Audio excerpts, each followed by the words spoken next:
Good morning, Monco. Now, come on. Good morning, Monco. Woohoo, that's better. So before I begin with my opening remarks, let's be conscientious of today's focus. Please take out your cell phones, put them on silent, turn them off. Yes, Dr. Brown is in the house, so cell phones away. Thank you. So good morning, I'm Dr. Jared Brown, and I serve as an Assistant Dean of Academic Affairs here at Montgomery County Community College, and it is my pleasure to welcome all of you to the 16th Annual Presidential Symposium on Diversity. I recognize you here that are joining us in the theater, also those that took the time to log in and are connecting with us virtually. Of course, my colleagues at the beautiful Pottstown campus, we say welcome and thank you for joining us. Now in its 16th year, the Presidential Symposium serves as a capstone event that fosters and advances meaningful conversations on diversity and inclusion among our students, employees, and of course, our community. The Presidential Symposium theme this year is Lead with Unity and Act with Purpose. Leading with unity is critical at a time when division is rising and creating conflict within our communities. To overcome these obstacles, we must act with purpose and intention and lead and support one another through these challenging times. Since its inception in 2010, the symposium has featured an array of amazing distinguished speakers, including author and educator Dr. Lorene Carey, viral immunologist Dr. Kismakia Corbett, poet laureate and author Richard Blanco, now Governor of Maryland, Wes Moore, and most recently, Roberto Clemente Jr., among others. In recent years, thanks to the efforts of the Office of Equity, Diversity, and Belonging, campus-wide partners, and the leadership of Dr. Stephanie Allen Savage, Director of Equity, Diversity, and Belonging, the symposium has evolved to include an array of events and programs and activities, including workshops, book clubs, essay contests, and community service projects, engaging our community in several months leading up to this event throughout the academic year. And for the first time this year, you all had a say in who would be our symposium speaker. So thank you for giving your voice to having our great speaker here today. This year's symposium embodies the three pillars of the college's strategic plan: ensure student learning, enhance employee experience, and expand community participation. For our students, we encourage personal growth and learning through an essay contest centered on the symposium theme. We received many submissions of well-written entries, and I want to thank every student that took the time to submit something. But congratulations goes to our student, Caitlin Buhecker, whose outstanding essay was selected by a panel of Monco community members as the winning entry. Congratulations, Caitlin. So the essay is included in the digital program, and at your leisure, I encourage you to take a few moments and read the work written by Caitlin. Also included in this year's program are outstanding faculty-led workshops. The first was hosted yesterday by Rachel Ushone, a member of our psychology faculty, where she discussed the importance of equitable assessment methods that centered around student success. And tomorrow, Mary Beth Cunert, a member of our English faculty, will present her research on the interconnectedness of empowerment and education of women through literature in the modern day. Again, all details of these workshops can be found in your digital program. And here we are today, expanding community participation by welcoming all of you to this incredible keynote presentation. I hope that today's program motivates you to lead with unity in your own life and always understand your why. The symposium is an important work and would not be possible without the visionary guidance and leadership of our president. It gives me a great honor to introduce to you our 6th president of Montgomery County Community College, Dr. Vicky Bistecki Perez.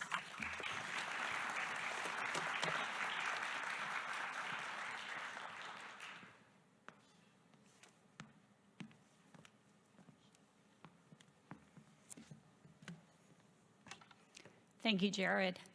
And welcome, everyone. On behalf of the entire Monco family, our supportive Board of Trustees, talented students, dedicated employees, and more than 90,000 proud alumni, I am delighted to extend a heartfelt Mustang greeting to everyone here at our Bluebell campus and those joining from our Pottstown campus and beyond through live stream. I'd like to extend a special welcome to members of our Board of Trustees, Trustee Emerita Margot Clark, Vice Chair Eleanor Desi, Dr. Terry Riley, Secretary and Chair of our Student Success Committee, and Trustee Catherine Carter.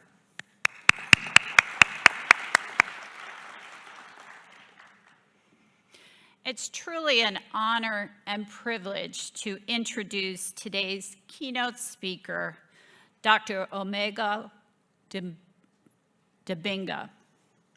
Dr. Dibinga is a renowned author, rapper, poet, and motivational speaker whose life mission is, I quote, to inspire people across the globe to take a stand when they witness injustice, no matter how small or large.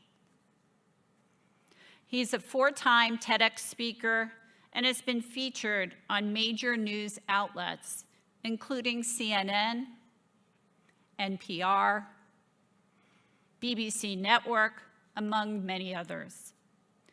His work has also reached a global audience through engagements with the United Nations and the US State Department, and his award-winning poetry and music have received audiences in more than 150 countries.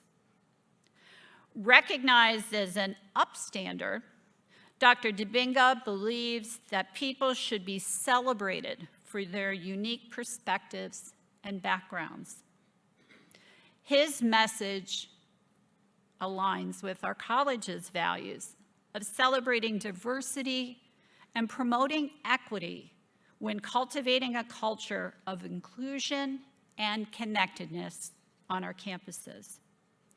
The Presidential Symposium is part of Monco's ongoing commitment to foster thoughtful dialogue, leadership development, and an environment where individuals are encouraged to be engaged, informed, and empowered members of our community. I do want to give shout outs to my President's Advisory Council on Equity and Social Justice, who spearheaded this activity under the co-chair of Stephanie Allen Savage, Chara Watson, and Varsovia Fernandez, a trustee. I also want to give a shout out to our North Monco Technical High School students and their advisor from their Diversity Council. You are the leaders of the future, and it's so important that your voices are here with us today. Thank you for coming.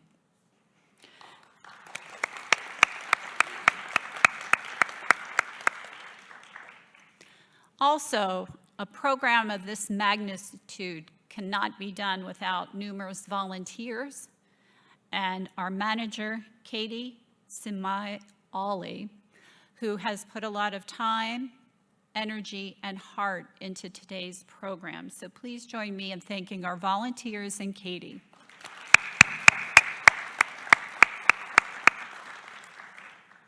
And without further ado, please join me in giving a warm Mustang welcome to Dr. Dibinga.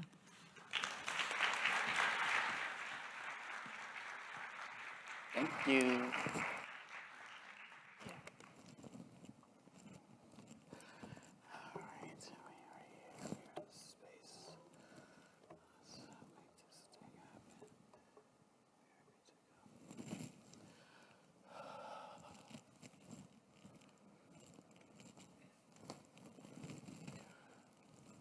You know, it has been said that we are living in the greatest nation on earth, that we are experiencing an economic prosperity never known to mankind.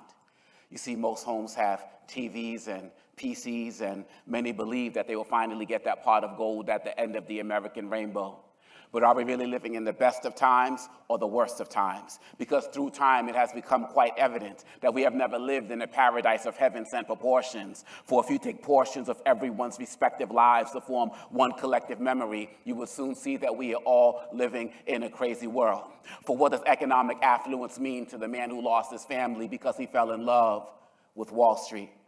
What do millions of dollars in reparations mean to that Holocaust survivor who would happily spend her last dime to see her family just one last time?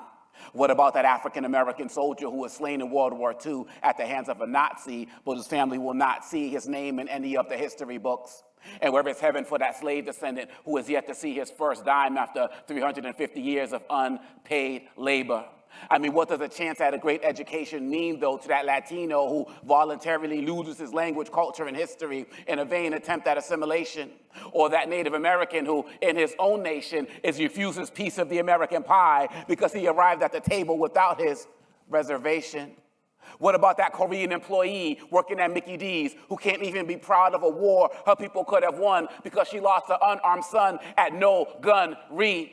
And what about brothers given the death penalty after already being sentenced to life in hell as black men in America? I mean, is there really heaven on earth for the immigrant hired help putting in maximum effort for less than minimum wage? Or that college brown brother whose blood was smothered in the case of road rage? How can you sit there happily in peace while little babies are crying and dying trapped in the middle? East meets West.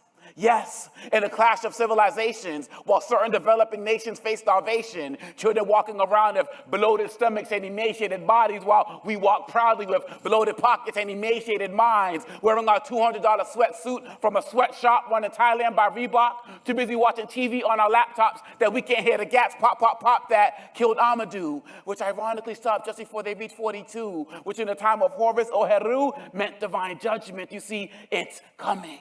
So can you emerge from your matrix long enough to see that there can be no rich without poor and no peace without war? That there's only a need for Ivy Leagues as long as community colleges strive to be respected by the mainstream? That there can only be developing nations at the bottom as long as rich nations live lavishly at the top? And that there would be no billionaire record executives without negative lyrics in hip hop? The next time you look into the mirror, stare deep into your eyes and realize that the good life for you is nothing but someone else's hell. So it's really all just a gigantic wishing well. So let all of us who have experienced success bless the world of our knowledge and not live comfortably on the edge of selfishness.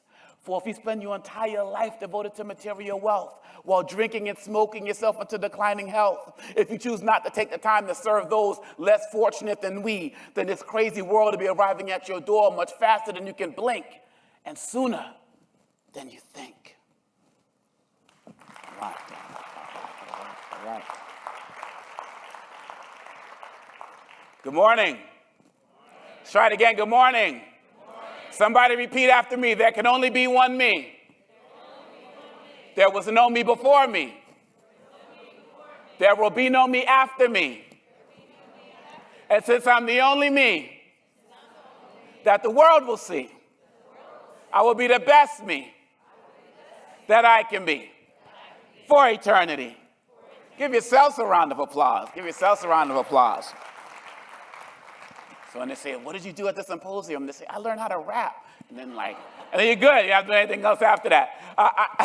I wanted to share that. I was trained by an incredible motivational speaker named Les Brown. And one of the things that he taught me was that you're always going to remember the things you say to yourself more than what anybody else says to you. And so it's extremely important when we talk about acting with purpose, when we talk about leading with unity today, and we talk about this idea, we talk relating to diversity, equity, and inclusion. It's important every single day that you affirm yourself in a world that's not trying to affirm you. That you affirm yourself in a world, in a space that's actively working to make sure that you are not affirmed.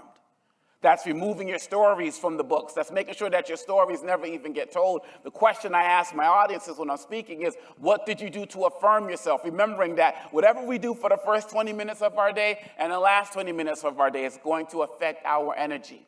You know, do we have our phone, or do our phones have us? We always have the opportunity to just turn it on and turn on something negative every single moment of the day.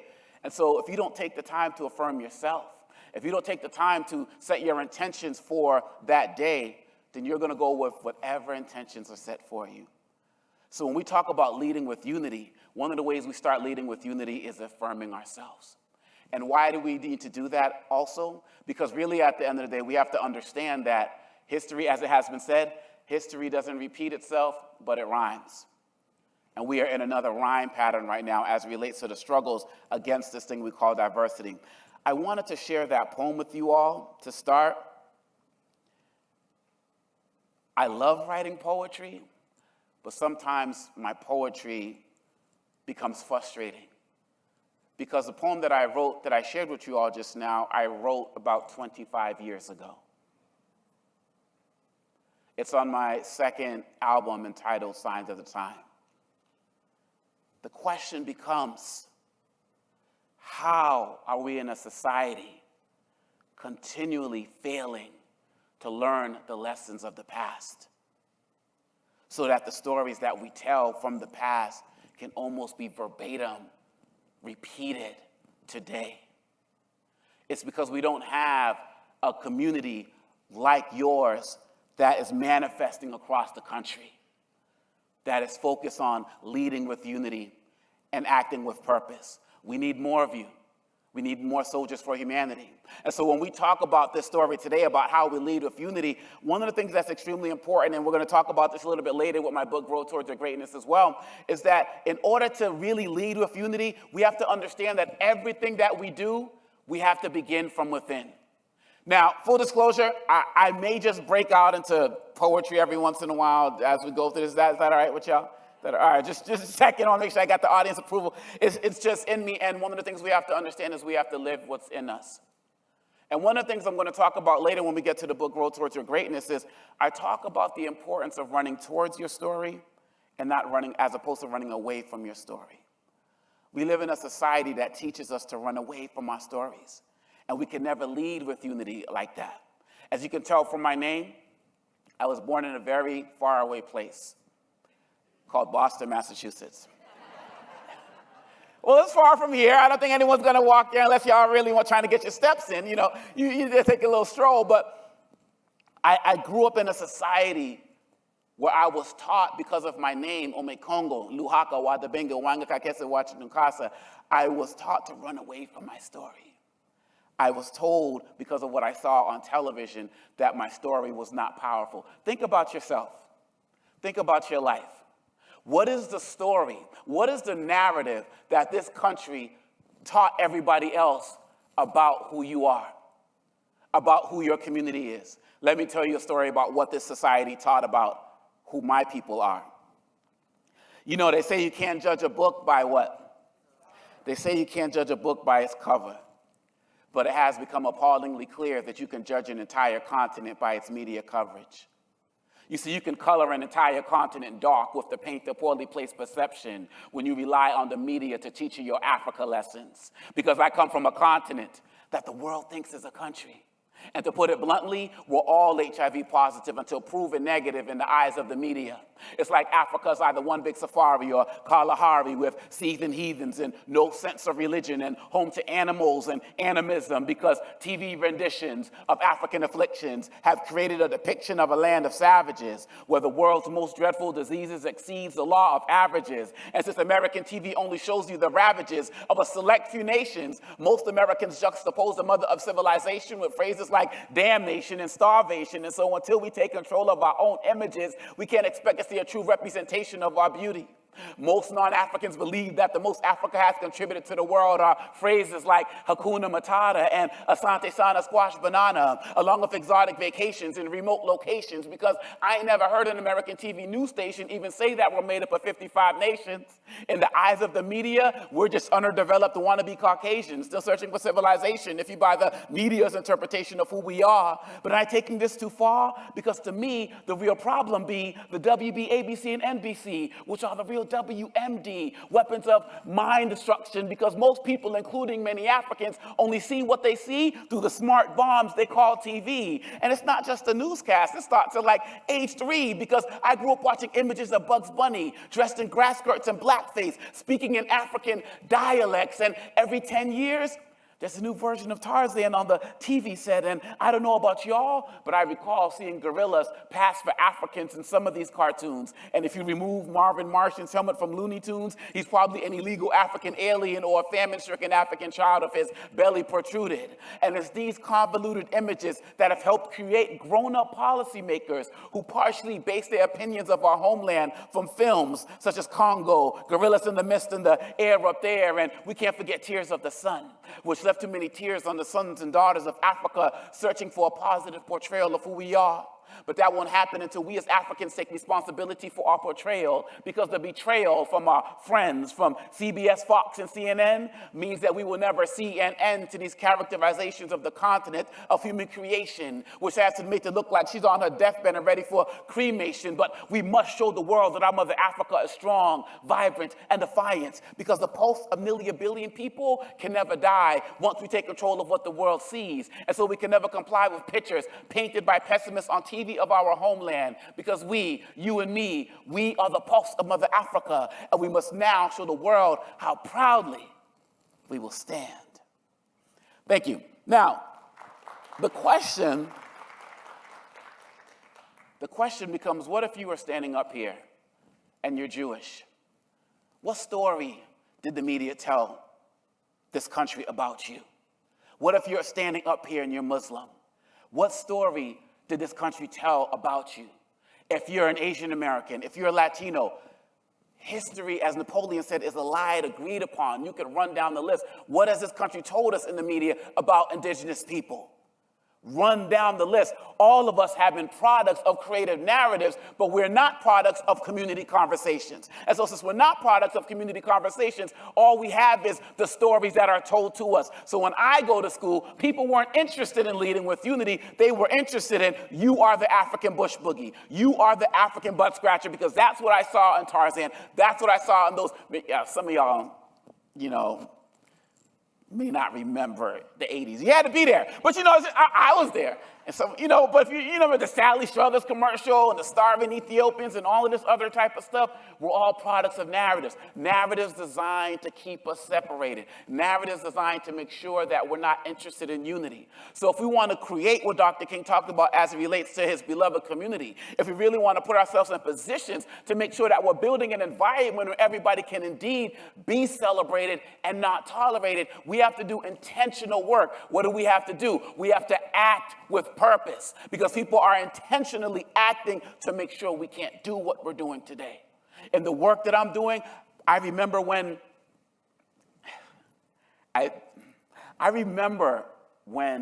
President Obama won the election. And my work and the work that I do, I go across the country. I'm here in an incredible college space now, but I speak to children from kindergarten all the way up through high school. And at this particular time, I was at a high school in another Montgomery County in Maryland. And I remember after Obama won, and in this particular county, a lot of people were angry. I walked into the school and to do this training, and one of the administrators said, "Can you please not talk about Obama's win, because there are still teachers that are upset about his win." And I found this interesting, because I'm sitting here thinking that we have a narrative that looks at a lot of young black men as potential prisoners and possible presidents, where people are more likely to come to school wearing a Jay-Z shirt or a Tupac shirt or a Biggie shirt, not saying there's anything wrong with that. And now you see a guy who is an African American as president of the United States, and you can't get past your feelings to teach these kids about what's possible for them. Why? Because of the narratives that we receive. Because of the narratives that we receive. So we have to do active work to break these narratives. What are you doing every single day to break these narratives? So when we talk about lead with unity, I'm a big fan of acronyms, and so I want to talk about how we can do that today. So I have a couple of models that I like to share, and the first one is called LEAD, simply spelled L-E-A-D, and it stands for something. And what my hope is that as I'm sharing these 4 steps with you, these 4 principles with you, if you feel like you're strong in 3 of them, but you can do a little bit something better with the 4th one, then do that. If you feel like you're strong in all 4, then enhance one of them. All of us have a role to play. All of us don't have it all figured out. Because if we did, why would we need to be in this space? When I was growing up and people were calling me these different types of names and making me feel like I was inferior and making me feel like I was only worth being tolerated and not celebrated, I needed a community like this and I couldn't find it. And so when I was young, I just felt like I didn't belong. I was suicidal as a child. There were many reasons why I just looked every single day. I didn't see me represented positively. And so I just checked out of everything. And it wasn't until I started to get a little bit of my culture, get a little bit of my history, get a little bit of knowledge that wasn't taught to me, that's when everything changed, which allows me to be with you and all day today. So let's talk about this lead. The first step in lead, that L, is called listen. Everybody say listen. Say it like you mean it. Listen. If we really want to talk about leading with unity and acting with purpose, as leaders in this room, it's important that we spend more time listening to each other than we do talking. We have 2 ears and we have 1 mouth, and we need to use them in proportion. There have been places where I've been in schools, talking to places. I'm sitting next to somebody, and I don't even realize that the person I'm sitting next to was a child soldier who came here from places like Liberia, maybe even Congo.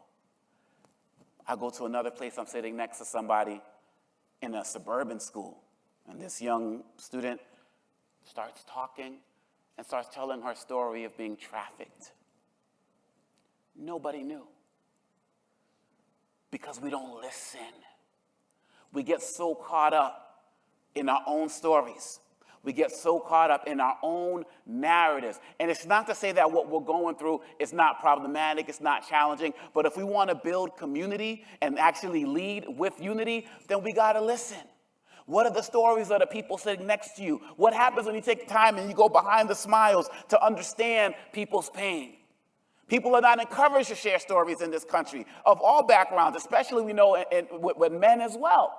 Where suck it up, man up, deal with it, so on and so forth. But there's pain there. What can you do to be a better listener today? In the 7th grade, I repeated the 7th grade. I was at Boston Latin School, the oldest high school, oldest public school in the country. It's older than Harvard. Like 1635 it was founded. But here's the thing. I repeated that 7th grade year. Many people, because I was a poorer black kid from the hood, people expected that. So they didn't really care. But if anyone actually took the time to listen, they would find out that during that time period, my parents, my dad went home in 2020, and my mom, went home last year. And they were activists fighting for democratic change across the globe. That particular time, my father went to Zambia and they tried to assassinate him. They bashed his head in with a crowbar. So for my entire year, my father, who was my hero, lay in a far away in a land I've never heard of in a coma. You think that might affect my ability to study the theorems that you're trying to teach me that day? But nobody cared. Nobody asked. And then on top of that, I'm in a society where I'm dealing with the circumstances of that thing we affectionately called a crack epidemic, where it was predicted that as a young black man, I would be dead or incarcerated before the age of 25. You think that wasn't playing on my mind also? But nobody cared because nobody was listening. What are the stories of the people sitting right next to you who come to your jobs every day, who come to work every day, who come to school every day, to your high schools every day, and they're smiling and you know nothing about what's going on behind the story? The best leaders are the best listeners. So the question I ask for you is, what can we do to be better listeners today? If we want to lead with unity, can we walk into a space and not say a word and just inhale stories? If you want to talk about finding commonalities, how could you find commonalities if you're not listening? How could you find common ground if you're not listening to the person what's going on next to them? And once I started to feel like people started to listen to me a little bit more, I started to write poetry. I started to perform. I started to talk a little bit more. Because really, at the end of the day, what language do you cry in? What language do you laugh in? So we all got more things in common than we do that are different if we're just willing to listen to each other. The next step after we determine ourselves to do a little bit more listening is this little thing called, and this is the perfect place for it, it's called educate. Everybody say educate. Say it like you mean it, educate. You got to understand, as the late Derek Bell said, that without proper education, you are going to become more of a problem to the things that you're trying to solve. But we live in a world today where we have confirmation bias. We live in a world today where people going online, not looking for information, but looking for affirmation. I heard somebody say that something doesn't have to, nowadays, with social media and fake AI generated, all of that other type of stuff, somebody said nowadays, things don't have to be so, it just has to be said. And if we live in a society now where things don't have to be so, they just have to be said, it means that people can put out anything. And as they say, a lie can travel around the world while the truth is still trying to get its shoes on. So we're in here in a place, in an auditorium, in a facility on a campus that values knowledge in a society that doesn't. That means our work is more profound now more than ever. We have to do a deeper dive of educating ourselves on the issues. We have to do a deeper dive of making sure we have to do a deeper dive of making sure we have factual resources and websites and books and texts and so on and so forth, because the world is only becoming less intelligent as it relates to these things. So what are you doing to really educate yourself on the issues? It's amazing. It's amazing how easy it is to get paid to be ignorant. It's like a whole industry. How ignorant can you be? I'm going to be more ignorant than you. I'm going to say something more vile than you so I can get more clicks, so I can get more views, so I can go viral. And I'm like, since when is a virus a good thing? But anywho, people want to, I saw a guy who is getting sued for some of the misinformation that he put out. And you know what he said in this interview I saw? He was apologetic and everything. And he said, ever since I was a child, my dream has always been to go viral. Is that what we're doing? Is that what we're doing? Last time, when we're reading the intros here, you had Dr. Kizmekia Corbett here. The aspiration was to make medical breakthroughs, cure cancer, help the homeless, help people get housing, end cancer. But now we're raising people whose dream it is to go viral. And it's to go viral at any cost. Because in an attention economy, it doesn't matter. And so we have to bring back the importance of education, the importance of teaching each other so that we can engage in what Glenn Singleton calls these courageous conversations. And I repeat what Singleton says, courageous conversations. Look, I've seen across these campuses I visit the challenges that schools have had talking about issues, particularly after October 7th. And I have seen some schools go deeper into engaged dialogue. Some schools have just shied away from talking about anything.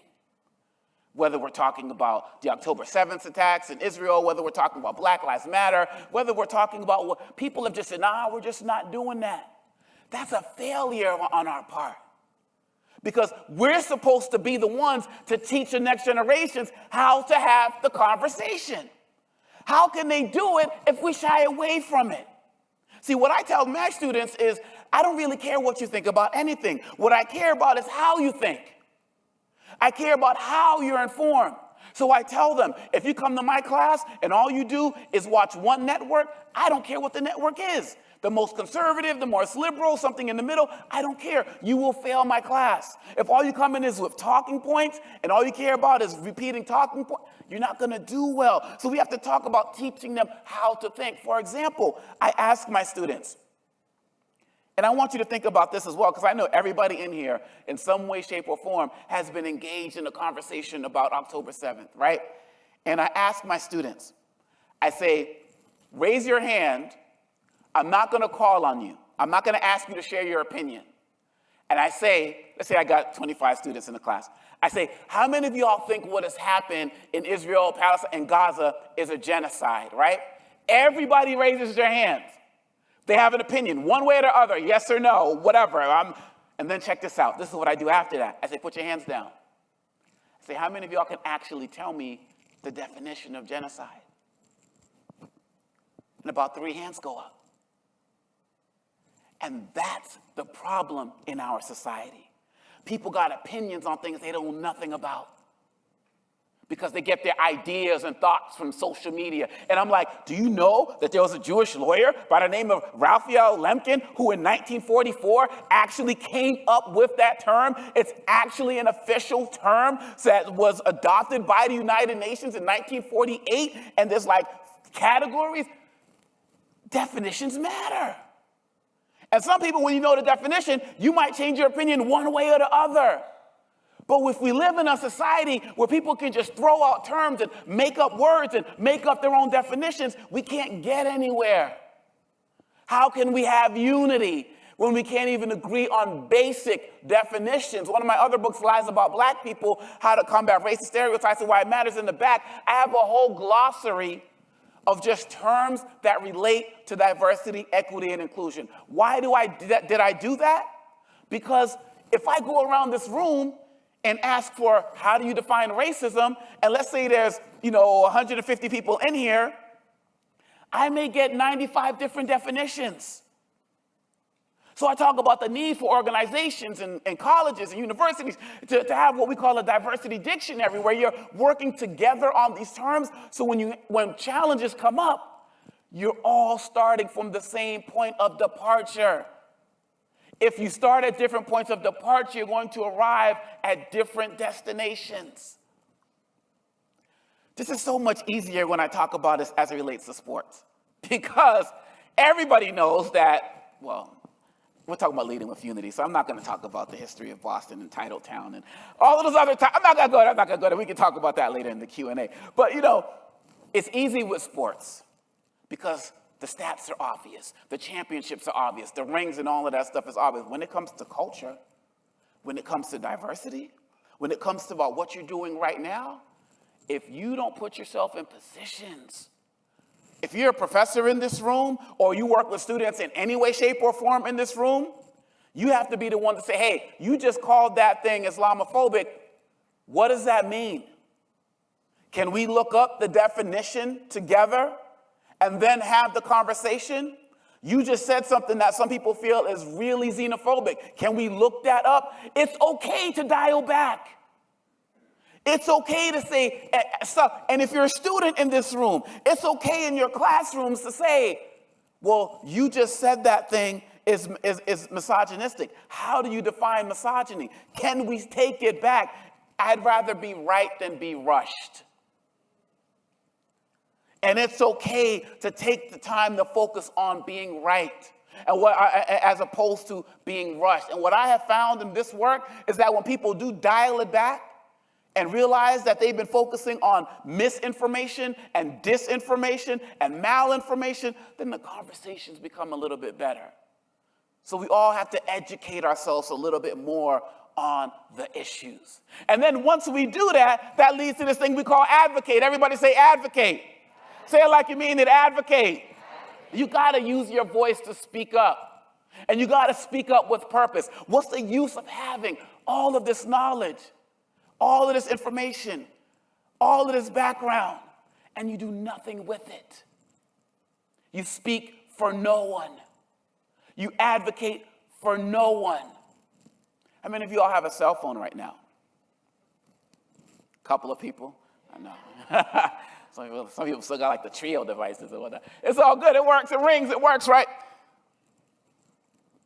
How many of us have educated us on the point that the phones that we contain come from genocide in the Congo?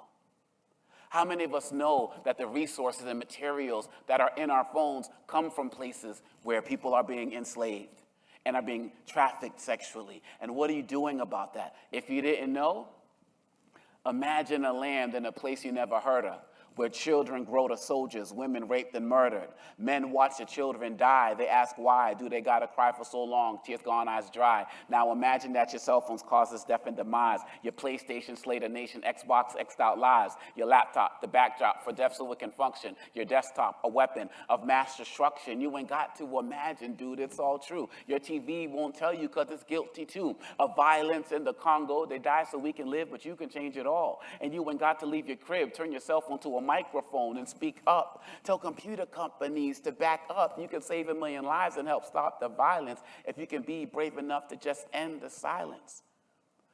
Over 6 million people have died in Congo because we have the largest production of coltan and these things called the 3 T's, tin, tantalum, and tungsten, that make their way into our cell phones, our PlayStations, the tablets that are in our cars that we use for GPSs and the things. People like myself have been speaking up to advocate for that, because I went there and I've met people in refugee camps. I've seen women get sold, or young girls get sold. We're talking about Epstein and everything here. I've met women who have been trafficked. I've met young girls who've been sold by their mothers for 25 cents so they can get by. And a lot of it is so we can have what we have here. Have you educated yourself on that? As I say in my poem there, have you turned your cell phone into a microphone to speak up? You know what's crazy? Like back in the day, people like Mark Twain and W.B. Du Bois and all these, back in the early 1900s, we had this thing called red rubber, where people, the same thing that was happening in Congo now was happening in the early 1900s. But what were they used for? Bicycle tires, all of that. We lost 10 million people. But without the internet, without fax machines, without social media, people back in those days, they spoke up. And they stopped that practice. How is it that we have all of this access to information, all of this telecommunications, but less community, less knowledge? I just threw out one example of the Congo. Have you thought about where your chocolate comes from? We can have that conversation. Have you thought about where the clothing comes from? We can have that conversation. Have you talked about the jewelry? We can have that conversation. You got to understand, there's no such thing as middle ground. You are either part of the solution or you are part of the problem. And when we talk about this thing called advocate, you can advocate for better working conditions for people. You can advocate for saying we don't want our phones to be fueled with conflict minerals. We can advocate to make sure that our clothes don't come from sweatshop labor. We can do those things. Advocacy is extremely important. And that just leads to D, which stands for decide. Everybody say decide. Say it like you mean it, decide. You just got to decide that this is how you're going to go down. You got to decide that every single day you're going to focus on building this community where everybody can indeed be celebrated and not tolerated. You have to decide that, because there are other people who have already decided that a gathering like this is not what they want. They have already decided that if you come into a room speaking Spanish or speaking Swahili or speaking French or Arabic or something, that they don't want that. They've already decided that. They've already made their decisions. What decisions are you going to make? What decisions are you going to make to speak up more? What decisions are you going to make to listen more? What decisions are you going to make to educate yourself more, to advocate for more, to decide to do this? If you don't do it, who will? Acting with purpose matters. We need more activists as opposed to act as ifs. You know, we have people who act as if they care. They act, they change their social media profile. They make it look a particular way to highlight a particular person or a particular issue. And then they go right back on to watching the game. They go right back on to doing whatever else that they want to do that they were doing that day. But let me tell y'all something. In a lot of spaces that I go to, a lot of things that I read, and I know you all do, I've read all of this as well, people talk about this thing we call allyship. And I'm going to say, if we want to go to this next level, if we really want to lead with unity, if we really want to act with purpose, we need to get rid of that term. We need to go from, and it was good while it lasted. It was nice. It was awesome. Good a couple of decades. But I would challenge you to go from allyship to partnership. There's a difference. You see, allies, and this is all terminology I've used before. It's not like I'm some oh my gosh, profound statement. I'm just thinking about these things. When I would say these terms over the years, allyship started to become problematic to me because allies are like fans who go to a game, right? They go and watch the game, and whether their team wins or loses, they go home. And their life goes on. There are a lot of people who are not black, who are all about Black Lives Matter for a year and a half. And then that thing we call diversity fatigue set in, and they went back to whatever they were doing. But partnership is the mindset, as the quotation says, is none of us are free until all of us are free. Partners are not in the stands. Partners are on the court. Understanding we all win the ring or nobody wins the ring on our team.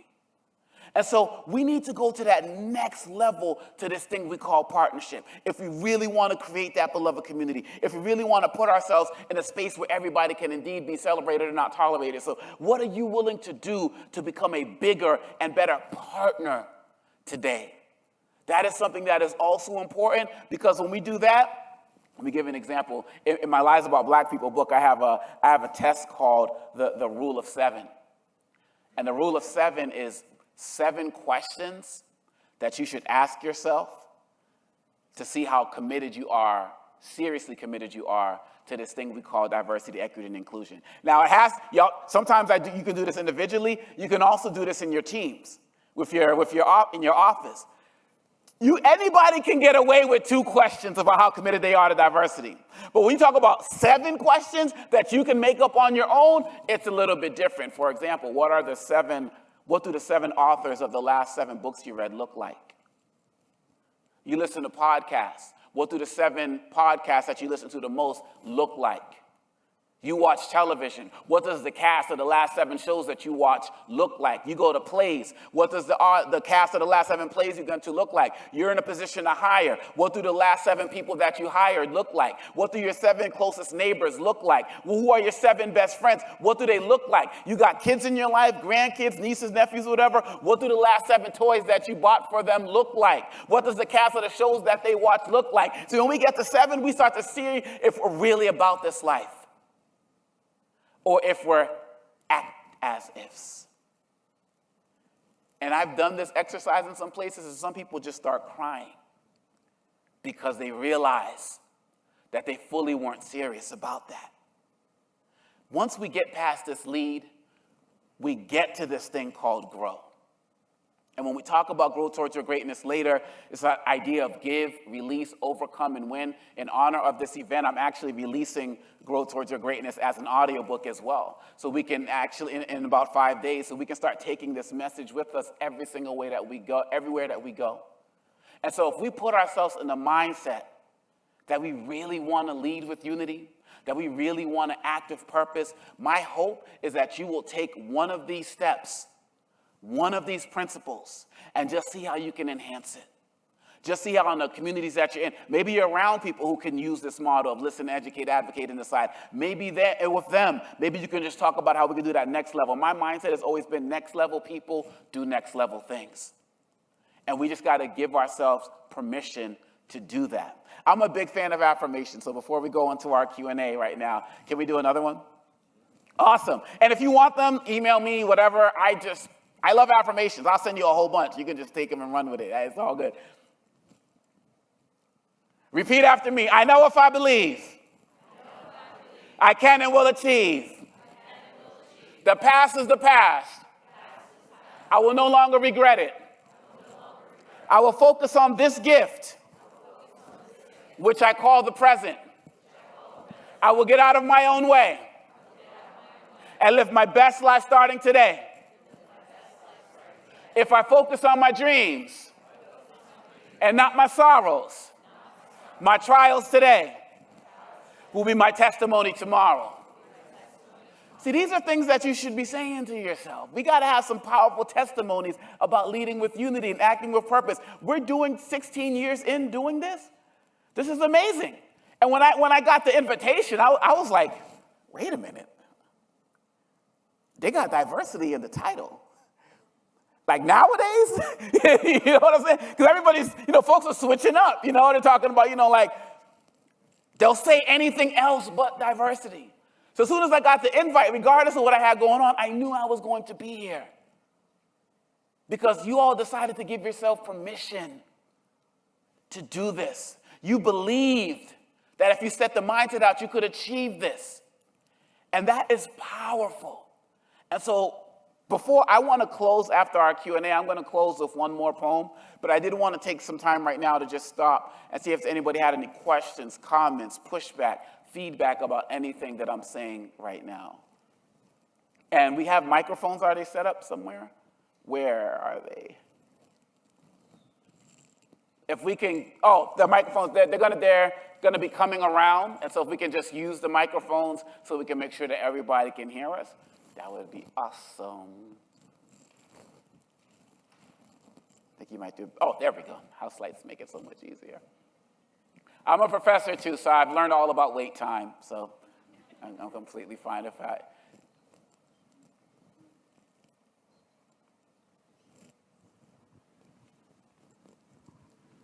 I don't really have a question. I just want to say thank you. This is like profoundly wonderful, and I'm challenged, I'm encouraged, and I'm grateful. Thank you. I received that. Thank you so much. I do appreciate that. Thank you. Right, I think in the front. I wanted to add on. Sorry, no. You got to represent you got high school in the house. Where you from? High school? I'm Alicia, and I go to North Bend High School, and I'm here with the Equity Counselor at North Mako Technical Career Center. And I wanted to add on and say that was a wonderful speech. I did not know that was in hands. And I wanted to ask you, when did you know that you could do what you do, like talk, speak freely? Like, when in your life did you say, I want to do this as like a hobby or like to teach people? It's a great question. So for me, when I was younger, I would say like around elementary, middle school, maybe more so middle school, my parents would organize these Kwanzaa celebrations in the neighborhood. And I have 8 brothers and sisters. And so everybody had to do something. And my parents would have me and my sister, Shaomba, we would recite poetry.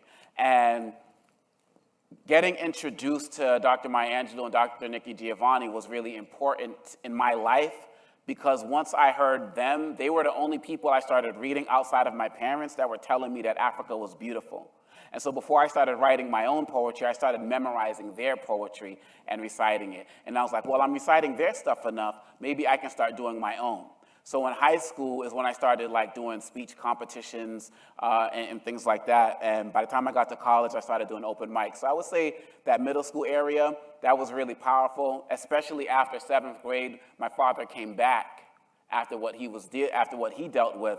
And so him coming back and seeing what him and my mom went through as well, it inspired me to just want to do better. I wanted to make them proud. I wanted to make my ancestors proud. And I just realized that through poetry, I can do this. There was a time when I rap too, as you hopefully heard. There was a time when I first started rapping, I was cursing a lot. And then I started doing more poetry because I realized that it's so easy to curse. I could do a whole album if you just said I can say whatever I want, like some of these guys out here. But with poetry, I had to be a little bit more creative because I had to keep people's attention without a strict rhyme pattern. So that's kind of what led to my trajectory of doing both. So I would say like middle school, high school is when I started to really get into this. Yep. Did I answer your question? All right, awesome. I think we have a question up here or comment.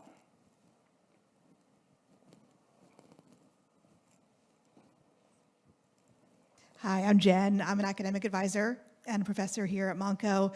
And the entire thing was incredible, but I think what really is sticky with me right now is your discussion on act as if over action, and how easy it is in this day and age to get wrapped up in your everyday life, your job, your community, and not focus on your beliefs and what you'd like to see change. I mean, I am a volunteer at the local Holocaust Awareness Museum based on my family's history, and I try as much as I can to work with them. And as you mentioned earlier, that's just one of the many different things that we need to remember and make sure that the next generation remembers and knows what's going on.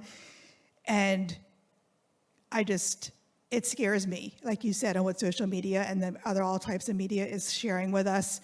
And I just think it's incredible what you're doing and how important it is that this country remembers that what we were built on, what our original principles were, and what we need to continue with the upcoming generations. It's extremely important. So the book that we're talking about today, Growth Towards Your Greatness, my company used to be called Free Your Mind Publishing.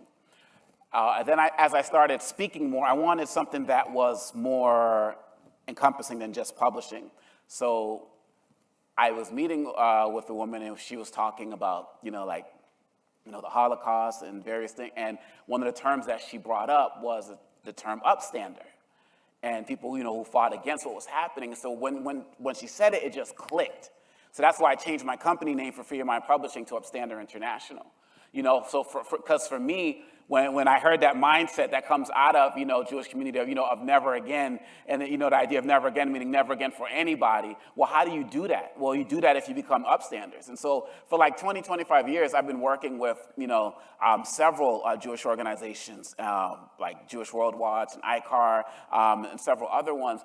And one of the reasons was that, but also what I appreciated about those organizations was that they actually meant never again for anybody, and they were advocating to stop genocide in Congo. And so that's when the synergy started coming, because my philosophy is that if you believe in human rights, you believe in human rights for everybody. And so when you talk about that, people have a vested interest in keeping us divided. They have a vested interest. When I hear people talk about the importance of, fighting anti-Semitism, and my mindset is you can't fight anti-Semitism without fighting Islamophobia. You can't do that. You can't fight, xenophobia without fighting racism towards, people born in this country. We have to do it all. And I believe we have enough energy to do it all. I believe we have enough passion to do it all. And I believe that there are more of us than there are of the haters. And the anti-Semites and the Islamophobes, and the homophobes. I believe there are more of us. But we just gotta have that courage to speak up. And the courage comes from community. That's why I'm so happy to be here today. I think up front. Okay, then up front. Hi, I'm Catherine Carter. I'm one of the trustees. My question is, earlier you used an example where you talked about you were getting ready to do a professional development at a school. Yes. With Obama. What happened? So I talked about Obama. How could you not? Look, if you remember that time, everybody in here looks so young, so maybe some of y'all weren't there during that time. But, his opponent was McCain and Sarah Palin, thank you. Look, if McCain and Palin won the election, I would be showing my daughters a picture of, look, this is the first female vice president. I wouldn't say, if I completely disagree with her politics on anything or whatever, oh, I'm not gonna celebrate that. It's not about that, it's about the representation. So, okay, Obama wins, we have an opportunity to showcase to America the first black president. If McCain and Palin win, we have an opportunity, not just to my daughters, to my son, well, he wasn't born yet, but if he was born at that time, my son can also see that that we have a female vice president. Oh, this is a college. That means I get to give a quiz. No? Who was the first non-white vice president of the United States?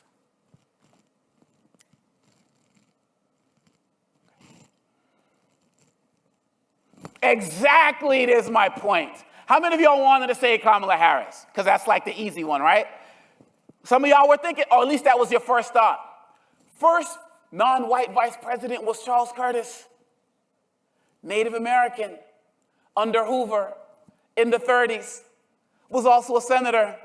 Why, with all our degrees and background and knowledge, we don't know that? I didn't know it until after Kamala won, because all of the news stories, first person of color, vice president, blah, blah, blah. It's Napoleon. History is a lie agreed upon. Why did people have a vested interest to not let us know that we already had a non-white vice president? I'm talking about the work we got to do. If you don't do it, we lose it. So for all of our knowledge, that basic fact, if we don't know it, how can we teach it to our students? People don't want us to know that. Can we come to the front for our last question? Then I'm going to end with a poem for you all. Right here, front. To our emerita here. Good morning, Margot Clark.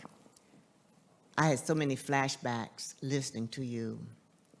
I was along with Al Sharpton, Andrew Young, Julian Bond. They were my cohorts. Mm-hmm. But my question to you is, when you speak to your students, they will tell you, I'm listening to you, but do they really hear you? That's a great question. And we know every professor wants to say, of course. But so I believe that they do from stories I hear. Some of my mentees in the schools have been some of the most conservative students who, to some who are the most liberal, and everybody in between. I had one student who, on his final paper for my class called Intercultural Communication, he said, this class made me realize that I'm a racist. So I figured he was listening. I was like, should I advertise that? Come to my class, he might realize you're a racist. That wasn't part of the plan. But he said, on his first day of class, when he walked in and saw me dressed like this, didn't know anything about me, he said, he wrote this in the papers. He was being honest. He said, when I first saw you, I said, why did I get the angry black male professor? Didn't know me. Now, if he saw some of my posts, he might have seen some anger, I don't know. But, and then he said he started just reflecting on his history. And he's like, when I was a kid, I can recall watching TV with my uncle, and I was 5 years old. And when we saw a black person on television, my uncle would say, you see that person? That's an N-word. Like, he just started tracing all of the things most of our experiences with culture and race and religion with other groups are negative, so we suppress them. But they always come back out. So I feel like they're listening. My next book that's coming out in the fall is called Trigger Words. It's about how leaders use language to keep us divided and how we can come back together. And so I've been bringing some of those principles into class. Like, can you tell me what the difference between Latino and Hispanic is? Do you understand what that means? Like, can you break down some of these different things? And so they're realizing certain words are designed to trigger people. And so as they explore that and their own identity, I feel like most of them are listening, and I can primarily tell it from when I read their work. But, we just keep moving one way or the other, right? So I want to share one more poem with you all. I really appreciate this. I'm so glad I got to spend the entire day with you. Thank you so much for this invitation. You have an incredible president, and y'all, we read my bio and people say they're impressed by stuff, but when you talk about, like, that lead model, who's doing it better? When we met, she said, I was doing your research. Well, I was like, I did my research too. On you. We're sitting with somebody, a first-time college graduate, now leading a college, first-generation college graduate, now leading a college. This is what we talk about, acting with purpose. Can we give a round of applause? That's just amazing. It means a lot. So this poem is entitled Grow Towards Your Greatness. I took the themes from the book, and I made it into a short poem that I want to share. Are we all good? Are we all good? Yeah. I don't know. Y'all need one more affirmation. Somebody repeat after me. Today I give myself permission to live life on my own mission.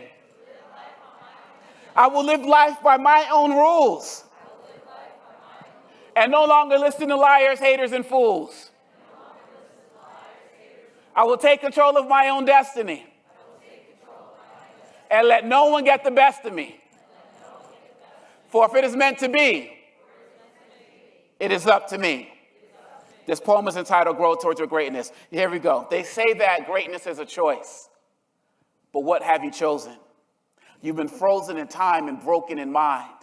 For too long, the same song playing in your head. Living in breath, but better off dead. But who said that you didn't have the power? Who said this is not your hour? You've been showered with a steady stream of words that kill your dreams. But since you're still breathing, then someone has lied to you. Tried to deny you of your own potential inside you. If you just decide to, let no one deride you. Don't even let them get beside you as you unearth the new you. Stop listening to naysayers and decide to do you.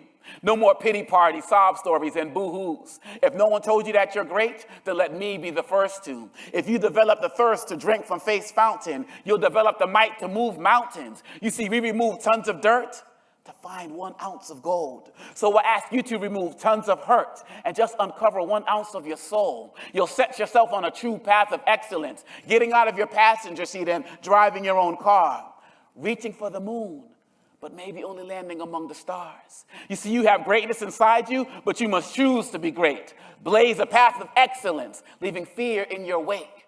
All you need is already inside you. You just must believe in yourself.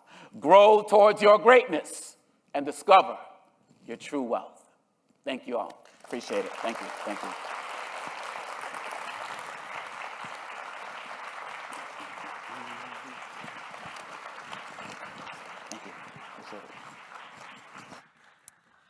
How about one more round of applause for Dr. Dibinga?